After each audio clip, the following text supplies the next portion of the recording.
Okay, well, thank you. If you're just getting online, thanks for watching this and joining for today. This is the second Periscope that I've done, and I'm excited to experiment with this. So I see some of you are getting online. Thank you so much for joining today. So as I said, my name is Joy Morin, and I'm a piano teacher in Ohio and a blogger at colorinmypiano.com. And today I would like to talk about knowing when to move on to a new piece of music when you're working with a piano student. So thank you for joining again. If you're interested in just typing in where you're from, I think it's kind of fun to see where everyone's from. So good morning back at you. Thanks for those hearts. Great. So I want to dive in pretty much right away this morning and get started. So as I said, today we're going to talk about knowing when to move on to a new piece of music. And this is a question that was sent in by someone who follows my blog. So I have to thank Sarah Arnold for posting this topic idea. So here's what the question is that she sent. So Sarah Arnold says, "Sometimes I wonder when to leave a piece and go on to something fresh. As I know, especially with young or new musicians, to get stuck on the same piece is very demotivating. Anyone else struggle with this? Sometimes I discuss with my student and say, are you okay to hang in there for another week until your tempo comes up or until dynamics are respected?" So that's the question that Sarah Arnold sent in, and I'm very thankful that she sent that in because I think it's a great topic to talk about. And it's definitely something I can relate to, and maybe you can too. I think this idea of making these decisions about when to move on to a new piece of music, that's a decision we make on a daily basis as a piano teacher with our students. So I think this is a very good topic to discuss. Now, I will say that I don't know if I have all the answers to this kind of question. I think it's a tough thing to do, to decide, and so much depends on so many variables with the student. But anyway, I have a few things I want to talk about in conversation about this topic. So for the first thing that I want to talk about is, first of all, we need to talk a little bit about what the idea of mastery means. When a student's working on a piece of music, we work on it until it's mastered, but what exactly does that mean? So I want to talk about mastery a little bit, and then I want to talk a little bit about how we as teachers can think in terms of short-term projects and long-term projects with our students. And then the third thing is talking about when things don't quite go according to that plan and those goals that we might have with a student. And then last, I want to talk about being attuned to the student's feelings and motivations about a piece of music. So that's kind of what I want to cover today. So if you're just joining, again, we're talking about when to know when to move on to a new piece with a piano student. Thanks again to Sarah Arnold for sending in this question. So let's first of all dive in and talk about this idea of mastery. So what exactly does it mean to master a piece of music? I think first of all, students, at the most basic level, we expect them to learn, the notes. They should be able to do the pitches and play them accurately on the piano, and they should also be able to do the rhythms accurately. And that's the most basic thing. I think we can all agree on that. But I think it's really important that students expect that it's a normal expectation, a reasonable expectation, that they're also learning to play expressively with every piece of music that they play to some degree. I like to tell my students this little kind of story, I guess, and tell them, that if learning to play the piano were just about learning to get the notes and the rhythms correct, then, what's the point of learning, for us, what's the point of learning to play the piano? Because we could probably just have a robot sit down and play the notes and the rhythms accurately.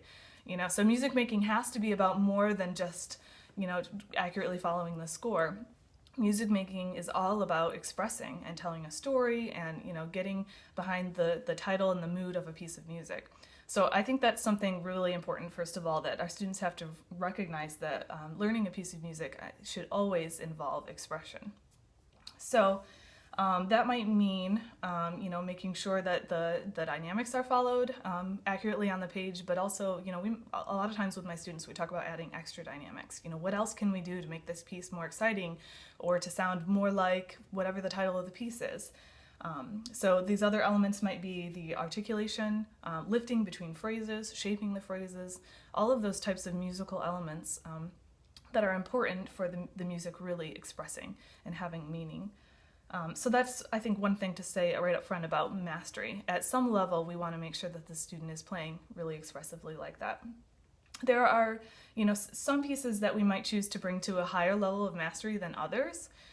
So that just depends on what your goals and your students' goals are for a piece of music.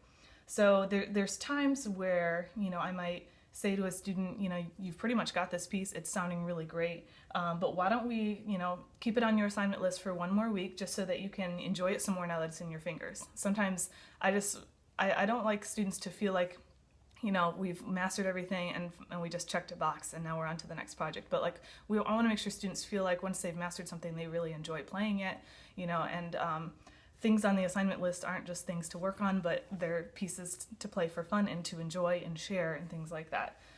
There's also times where, with working on a piece of music, that I'll say to the student, it seems like you really connected with this piece and you really like it. Why don't we spend a couple more weeks on it, and why don't we memorize this piece and just polish it even more than what we might normally do from this book? I think that's sometimes a good approach to take, so there are times where I might go longer with a piece of music for reasons like that. And then, of course, when we do decide that a student is going to I call it passing a piece and start a new project, we like to put a sticker on that piece of music, but I don't want students to ever feel like it's done and they should stop playing it. That's not what that means.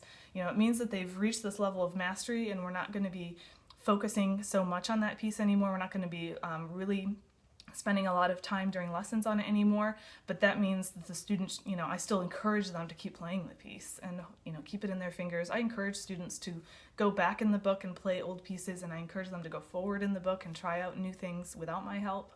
I think that's all really good. So some of this, we have to think about this idea of mastery and what does that mean exactly for this particular piece? How far do we want to go with it? The goal might be to perform the piece by memory, or it might just be to kind of basically be able to play it pretty well. It might be to have it completely perfected. Maybe you want to have a nice video take of the performance of that particular piece, whatever it might be. So that's the first thing I wanted to talk a little bit about in connection with this question, knowing when to move on to a piece and go on to something fresh. So the second thing that I want to talk about is thinking of our teaching in terms of short-term projects and long-term projects. And this is something that has been really helpful for me as a teacher to think about. So let's talk a little bit about, say, a young beginner student in a method book series. I think of those pieces as being short-term projects. So assuming that we have the student, playing pieces that are appropriate for their level, I think those pieces should be mastered in maybe 2 to 4 weeks. If those of you who are in Periscope watching this, if you don't mind typing in a comment, I'd love to hear how long do you prefer students to be able to master a typical piece in a method book. I would love to see what you have to say, but for me, I'd like it to be 2 to 4 weeks, sometimes longer if we decide to polish further. Every once in a while, we'll have a student learn a piece in just 1 week, if it's only a line or two in the lesson book, let's say, and it's just a simple piece to master a concept, and there's not maybe a whole lot of expressive elements to explore in that particular piece, then maybe it's only 1 week. But in general, for me, it's 2 to 4 is what I would prefer. So students who, have these short-term pieces, learn lots of new concepts through this method book, and they feel like they have this progression, Susan Hong says it's the same for her. 2 to 4 weeks is a good number. That's good to hear. The idea of the piano method is that the student is encountering many sort of small challenges that are incrementally getting a little bit harder.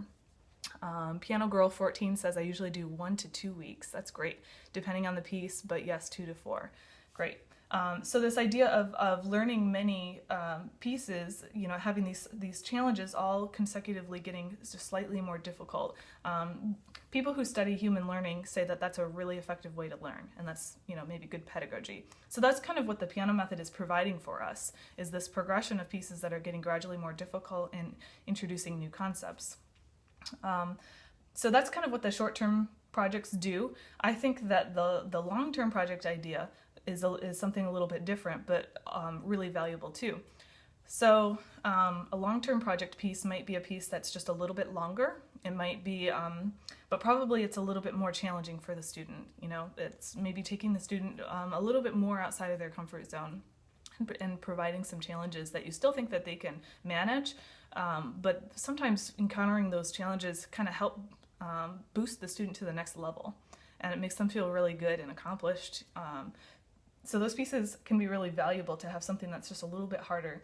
And these might be pieces that require more like 6 weeks to master, or maybe even a few months. This might be a piece that you assign, you know, on the side alongside of a piano method. So maybe the student, maybe you want to give them a nice recital piece to work on, something that's going to be showy and beautiful, you know, and make them look really good for a recital performance. Or it might be something that you never intend for the student to perform. Maybe it could be a pop piece that the student has chosen to work on. So it could be just something a little bit longer and more challenging. You know, it could be a classical piece. It could be anything. But the main point is that it's something a little bit challenging for the student in some way, and it's going to take a little bit more time to learn. So as a teacher, this has been really helpful for me to think in terms of the short-term and the long-term projects, because they both have their purposes and they both serve different goals. So I think with these short-term study pieces, the students become really good sight readers, and they learn how to figure out new pieces really well. So those are really important skills that I want my students to have. I want my students to be good sight readers. I want them to be exposed to lots of music, lots of composers, lots of different styles. So they need to be learning new music all of the time. But if students are playing all the time only pieces that are kind of difficult for them and right on the edge of what they can handle, then unfortunately sometimes their sight reading, you know, kind of goes by the wayside, and they don't develop those skills as well. But on the other hand, if the student is only learning short-term pieces and never has long-term pieces, then they might become really great sight readers and be able to learn new music quickly, but they never really learn how to polish a piece thoroughly, or memorize a piece, or you know, really know it well enough to perform really confidently and really well, that sort of thing. So there's important skills, I think, that get developed in both ways. So it's good for us to be aware of that.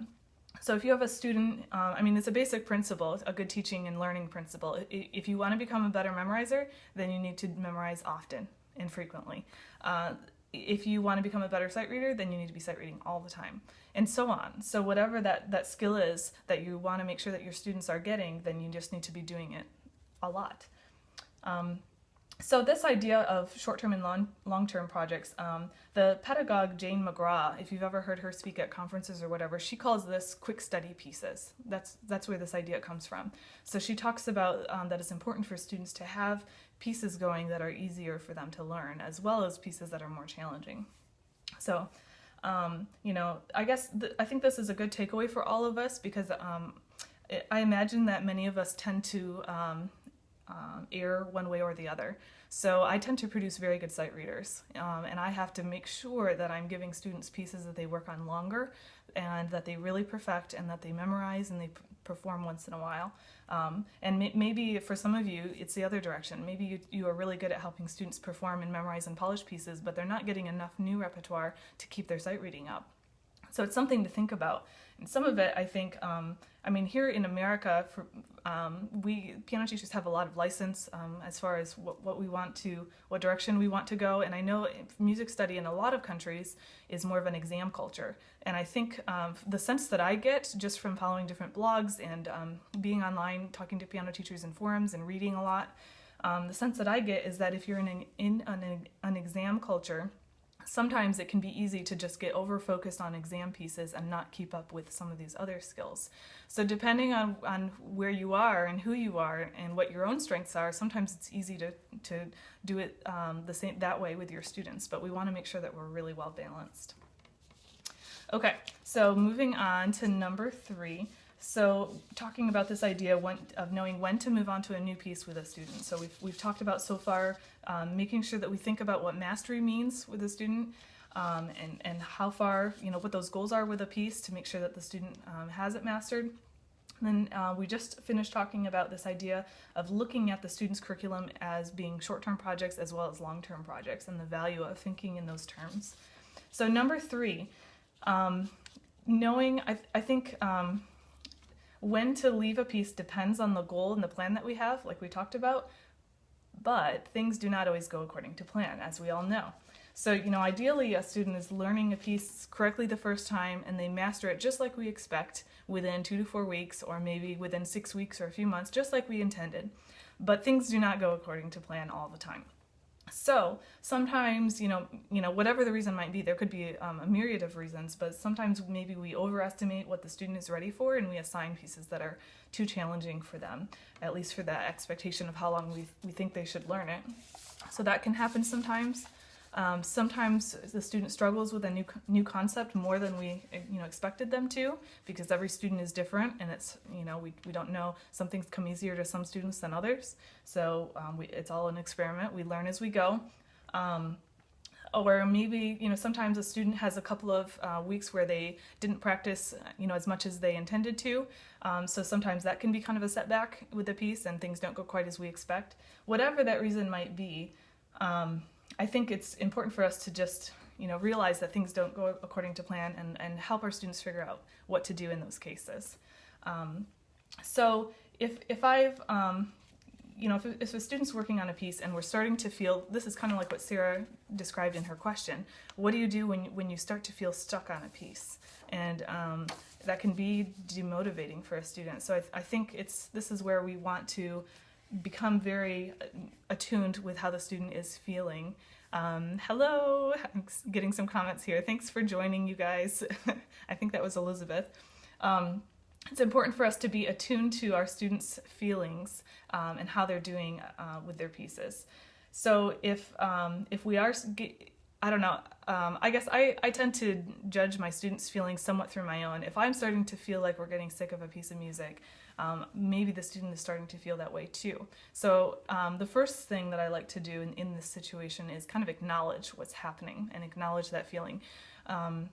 So if I sense the student's getting sick of it, or I am, then I might just have a conversation about that first of all, and then we make a decision about how to go forward. And as we do this, I think it's important to realize as teachers that what we're trying to do is model to the student what to do in this kind of situation. And this is a good life skill, because there are a lot of times in life where things don't go as expected. Things don't go according to plan. And what do we do when we experience setbacks, or we get a little bit discouraged or demotivated? So a conversation like that with a student might be, I think, I'm feeling like maybe we've been on this piece for a while and we're starting to feel a little bit sick of it, or just, getting a little bit stuck. And usually if I'm sensing that, then the student agrees, and this gives them a chance to respond back and talk a little bit, and maybe they will give all of their reasons or excuses for why this might be happening, or they might tell you that they just don't connect to this piece of music, or whatever it might be. And then we have to make a decision together. So sometimes when that happens, then I might tell the student, why don't we give this piece, another really good week or two, and really dive in. Let's try to conquer this piece and master what we want out of this piece, and really learn about those, eighth notes, or this rhythm, or whatever the concept is in the piece. And kind of encourage them to fire it up for a couple of weeks so that they can master this piece and move on to something fresh and new. So sometimes I think that's a good approach to take, to just kind of recognize what the feeling is, but just kind of motivate them and encourage them to keep going at it. And then there's other times where I'll decide, I think we've worked on this piece long enough. Why don't we let this piece go? And I think it would be good for us to move on to something new and fresh. And a lot of times the students feel very good about this, and that's okay to do that. It's perfectly okay. So we put our sticker on that piece and we move on to something new. And it's important to realize that just because that particular piece maybe didn't get mastered as thoroughly as maybe you normally do with other students who learn that piece, but that concept that the student is working on, you can always continue to work on with the next few pieces. And that's what I tell the student too. So there's always ways to learn through more pieces coming up. So I really think that life is too short to be learning or teaching music that we don't like. So if a student doesn't connect with a piece, I encourage them to keep a good attitude about it and get what they can out of the piece. But it's okay to not like every piece that you're working on. That is okay. So I encourage them to, be kind of like an actor and pretend that they like it and really do the best with the piece that they can. So there's so much great repertoire out there to choose from and to learn. I think piano teachers are very fortunate that we have this huge repertoire to choose from. So those are some of my thoughts about this question that Sarah sent in. I would love to hear some more from you Periscopers who are watching this live. If you have comments or questions, go ahead and start typing those in. And while you're typing those in, I'll just kind of summarize one more time. So Sarah's initial question was about knowing when to leave a piece and go on to something fresh, especially if a student is feeling stuck or demotivated. So we talked about this idea of mastery and deciding how far we want to go with a piece of music to master it. And then we went on and talked about this idea of planning a student's curriculum in terms of short-term and long-term projects and how that's really valuable and helpful for our students.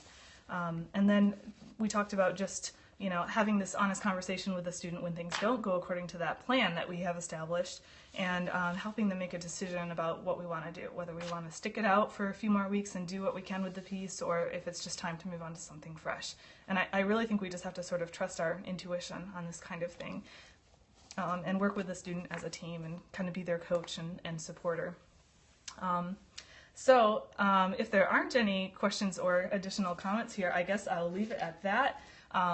I'm enjoying this new platform and trying to get to know Periscope a little bit, and my intention is for these to be just short conversations and talks.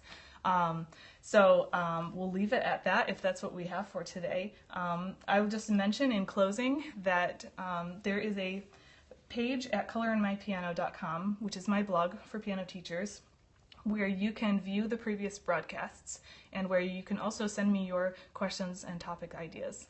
So I was very happy to get this idea today from Sarah Arnold to talk about this topic, and I would love to hear your idea if you have it. So please feel free to send those in. I would love to have that input. So thanks again for watching today, everyone, and I hope you'll consider joining again next week. So I plan to do another broadcast next week on Monday at noon Eastern Time. So yeah, please look forward to that, and I look forward to connecting with you some more. Happy teaching, everyone. Bye.